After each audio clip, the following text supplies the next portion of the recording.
Because we've talked about situation and circumstances, which then can lead into what people then become or do. Okay, and I accept that.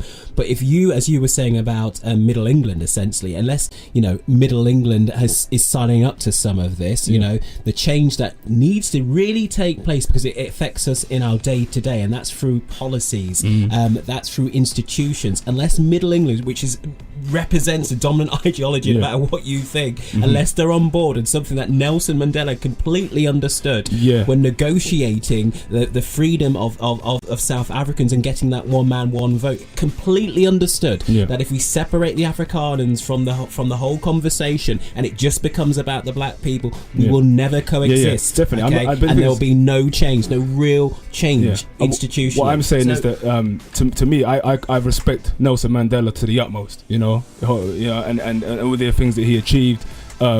And he's right. We have to have a dialogue, and we have to have relationships between communities, and and engage with the middle class. But the thing is, it's like that doesn't mean therefore that we should just do as the Middle England tells us to do. And the thing is, by working within those institutions, we automatically have to do what Middle England tells us to do. Those institutions, like the police, like the justice system, like the school system, were designed. I mean, the school system, as we have it, was designed to separate those who are. Because before in Victorian times, only the rich went to school. Yeah. Okay. Yeah. The schools were created for poor children to see who amongst those children was deemed good enough to enter the elite. The rest were then trained to be workers. Yeah. Trained, and that's all the school system does. All it does. Okay. To this day, it's changed slightly because society has changed slightly, and there's different complications, and it's embedded deeper. But that's what the school system is designed to do. Equally, all of those institutions were designed to be racist. It's because the entire British society is based upon colonial exploitation of other countries. The ideology that a black person, racism as we know it today, did not exist before slavery existed. Before transatlantic slavery existed. And bear in mind that the first slaves who were taken to the Americas were workers, were poor white people. They died because they couldn't handle the heat and they couldn't handle the disease. So where can we go and find slaves from? Where can we go and find slaves from who can handle the heat?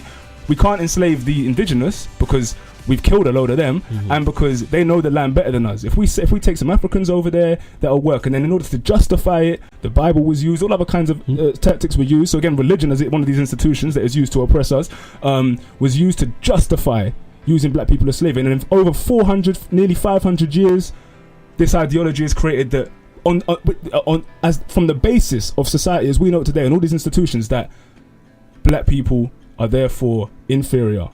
So there's a philosopher who I've read recently. His name is Robert Bernasconi. Okay, and his argument is that within sort of even the radical and sort of modern forward-moving philosophy that exists, it's all deemed to be started from this man called Kant. Okay, Immanuel Kant. Okay, and he was very, very racist in what he was saying. Okay, but there's been this attitude that if he's a racist, it's okay because he was a child of his time. Okay, but what we can take the positive things that he said and all the things that are built on top of it. What Bernasconi is saying is that you can't separate those things, and this is a white man. This is a white man saying this. Okay, you can't separate these things. So and that's the reason why still in radical philosophy today we're still battling these problems. It's racist and there's problems in it, and we're trying to weave them out slowly and fight it, but it doesn't work because it's in the very fabric of the philosophy. It's exactly the same with society. Racism is within the very fabric of society. So in order to get rid of this, we have to completely uproot this society. The only way you can do this is not by working within it. You can't uproot a tree by working within the tree. You have to be outside of the tree, uproot it and plant a new tree. You literally need to dig from outside. And in order to do that, you're saying we need a revolution. We have to. That is revolution. In order to do that, we need to stop killing ourselves. We need to stop letting ourselves be separated on issues like this. When a mixed race man is murdered on the street, white people, Asian people, black people, everyone, drug dealers, non-drug dealers, people who are working with need to stand up and say this is wrong. And this is wrong. Right. So when it's judged by an institution designed to protect the police from prosecution, is deemed that he didn't have a gun in his hand, he did not have a gun in his hand, and yet it is still lawful to kill him, we all need to stand up and say this is wrong. Not be scared to say that you can't criticize this because you're undermining the entire system. It's good to undermine the entire system. That's how change If the comes. system is being undermined, then we can actually start dealing with the things that are wrong with it, not just accepting it as it is and expecting things to change. You're right. You're right. And I'm calling right. You are right. I've said this before on my shows. I said we need to come together. I've said that everyone from every ethnicity, every social background needs to come together, and that's when change comes. So we do. Then we have a job to do. Yeah, we have a huge job. We have a huge job. Community members, and I say we're all. And you said actually we're all leaders. We have a job to do, because until we come together, yes, until we as a community, and that's a community made up of so many different shapes and sizes and colours, but sharing one key thing, because we are oppressed. Yeah, and this is the thing. There's a lot of us who are willing to do these things, who are willing to come together. But there's a few people in the society that who aren't willing to come together. There's a few. And who are those people? Who are those people? Those are the people who benefit. I was from about to these say things, who are protecting their own interests. who benefit from these things. The fact that George Osborne today, or was it yesterday? I don't even know. It doesn't even matter. He's saying that he's warning against the dangers of raising minimum wage. Yeah. These are his hard talk. Whilst at the same time, he's going to the European courts to protect bankers' bonuses from being capped. This man is saying that we're all in it together. How can we be in it together when he's keeping these bankers stupidly rich, but stopping those who are the poorest, who are working 40 hours a week and can't pay their rent from gaining more money? He's protecting the you know, and who is he protecting? You know what I mean? And this is another thing as well. I need to deal on this, because we're talking about contentious relationships. Mark Duggan is deemed to have a contentious relationship. The Daily Mail is saying he has a relationship with people who have committed murders, and therefore he is a gangster. Okay, George Osborne, David Cameron, they have relationships with these banks and the owners of these banks and the people who are clearly criminals. We've deemed them as criminals, and yet for some reason we're not piling them in with that. We're not tarring them with the same brush. Yet Mark Duggan is being tarred by the same brush of people who are committing murder. It's complete hypocrisy throughout.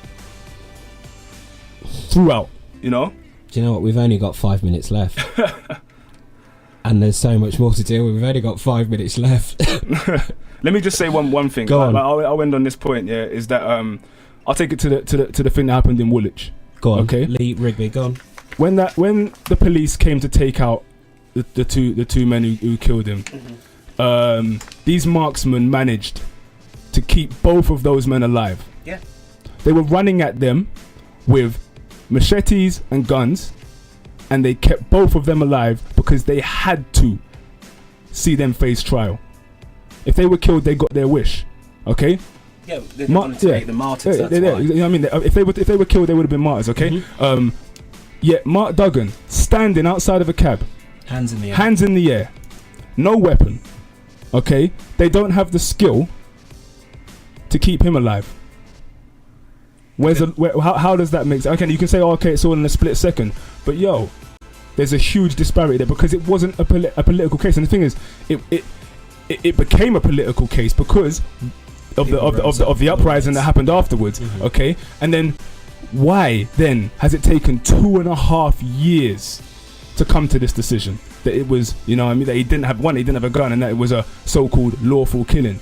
Because it's for political reasons. If this had come out 6 months later, there would have been another uprising, and you know what I mean. But yet the apathy was allowed to fester and become stronger. If it happened at the time, people back on the streets. But 2.5 years later, who knows?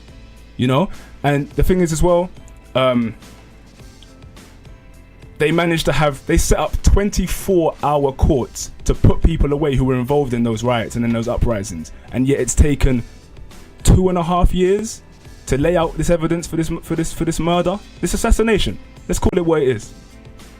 And yet we're supposed to live in a free society. We're supposed to be able to work within these institutions.